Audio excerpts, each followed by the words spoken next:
Students and staff at a Stirling School have done what some might say is the impossible.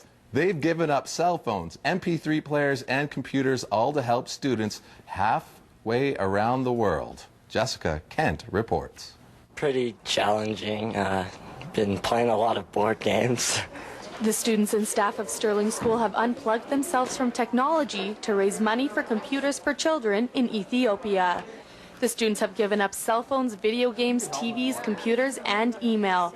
But that's not all. The school just finished their 30-hour famine and are realizing going without food is just half the battle. Technology is harder because it's more of like a second habit just to pick up your cell phone or iPod. I've been freaking out a bit, but...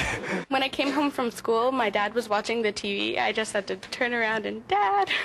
It's harder at home because there's all the temptation, but it's for the kids. So. Even the teachers are finding it harder than they thought. Going back to writing on the board is actually a pain in their arm. I live and breathe with technology in the classroom, particularly the smart board and the computer.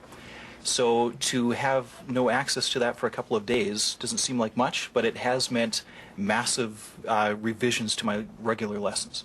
But students know that simplifying their life will improve the lives of so many more. The students hope to raise $1,500 by the end of their two-day famine.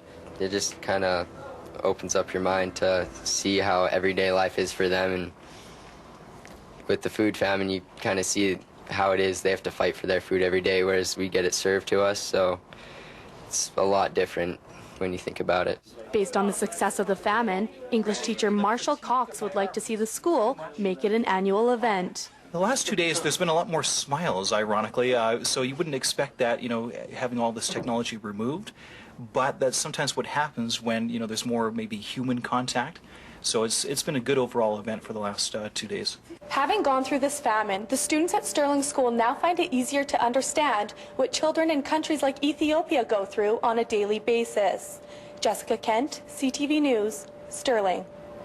And as you saw there, students have almost reached their $1,500 goal. Right now, they're around $1,300. And I think a lot of them were really surprised that they could last this long without their tech toys. That's very impressive when you think about it. I can't imagine. No.